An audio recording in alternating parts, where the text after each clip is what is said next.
The Idle Way, Flirting with Anti-Consumerism.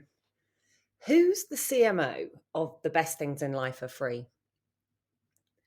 Something in me is shifting.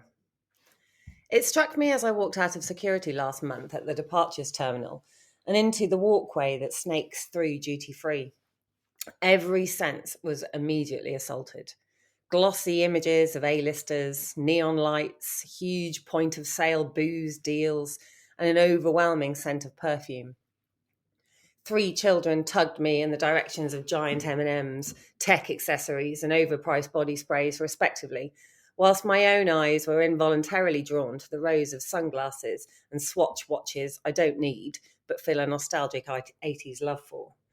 It took every ounce of willpower to stay in lane, snaking my carry-on through whilst shaking my head sternly. Absolutely not. I felt a bit nauseous. It struck me at that moment how gross and exploitative this omnipresent consumerism has become. Stuff, stuff, and more stuff. Stuff to make us prettier, less inhibited, more organised, more noticed, more. Happiness in the form of retail therapy and the dopamine of shiny new things. We're all susceptible. Brands wouldn't exist if we weren't. But how happy does any of this really make us? My husband and I often play the Marie Kondo game. What stuff do we own that actually brings us joy? The answers are odd and have zero correlation to price.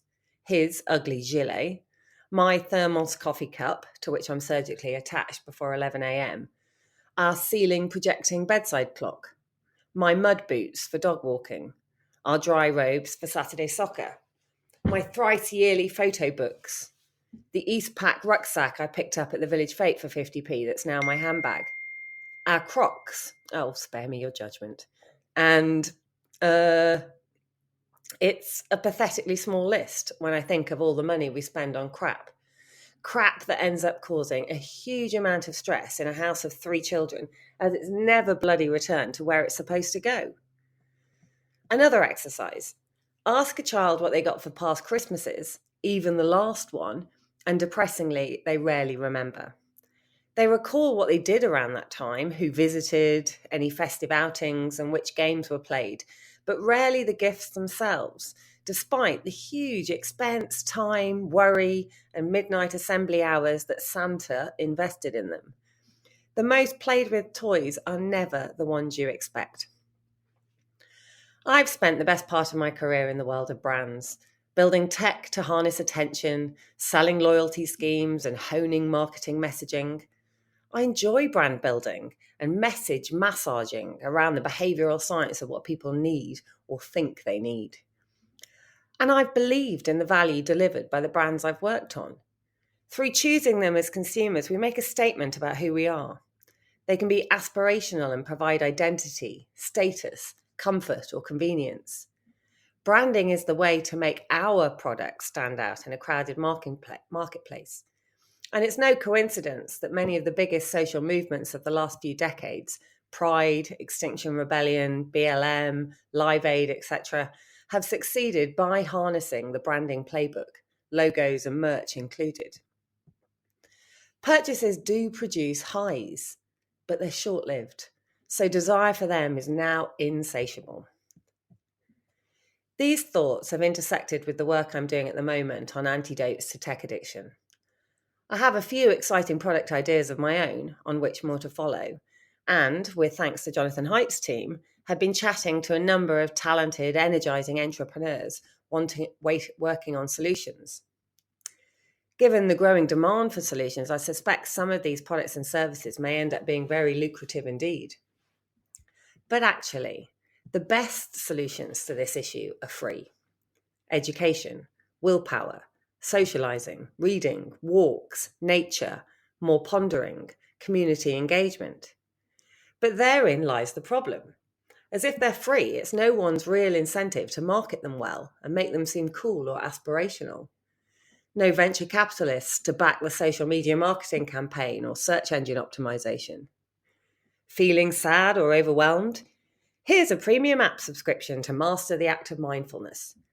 Much cooler than 10 minutes of watching clouds drift across the sky or half an hour spent on an old puzzle from the back of the cupboard, despite them having a very similar effect. Maybe, where lifestyle brands are concerned, paying for something provides a placebo effect in itself, though.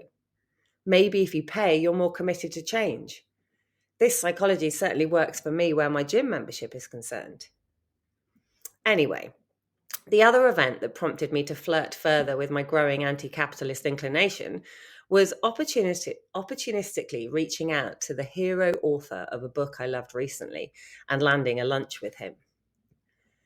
Tom Hodgkinson wrote The Idle Parent and has, for the last 20 years, been running The Idler, a wonderful countercultural publication dedicated to slow living, and our lunch was fabulous. It was like meeting another version of myself in a parallel world, someone who spent most of his professional life promoting free life additives through a lens I feel like I'm only just rediscovering. As readers will know from my What I Can't See, I Can't Overparent post, I was immediately inclined to this book from its title, and it did not disappoint. In turn, laugh out loud funny and ridiculously annoying, as I wished I'd written it. In essence, it's a tract on why parenting less is good for both parent and child, why a slower, less proactive family life is a more fulfilling, richer life, why possessions, especially plastic ones, are less important than experiences, why you should never take your child to a theme park, and how the best family days are the ones where parents drink together in a tent on one side of a field and the kids run feral on the other. I'm in. I highly recommend that everyone sign up to his newsletter for the opportunity to receive a free download of the Idler's Manual, a quick read charter for life that is a funny, poignant reminder of so many of the boring, unmarketed things that make life worth living. Messing around on water, wandering a city aimlessly, riding a bike for fun, staring at walls, afternoon naps, playing old games, and lolling by a fire, to name just a few examples. The Idler Mag itself is gorgeous escapism, full of brief journeys into the fascinating worlds of philosophers, historians, art, and ukulele playing, worlds that few on the productivity treadmill ever make time for. It's annoying when people articulate your thoughts better than you can, but herewith the Idler Manifesto. The religion of industry has turned human beings into robots. The imposition of work discipline on freewheeling dreamers enslaves us all. Joy and wisdom has been replaced by work and worry. We must defend our right to be lazy. It is in our idleness that we become who we are. It is when lazy that we achieve self-mastery. Jobs rob our time. Productivity and progress have led to anxiety and unease. Technology imprisons as it promises to liberate. Careers are phantasms. Money is mind-forged. We can create our own paradise.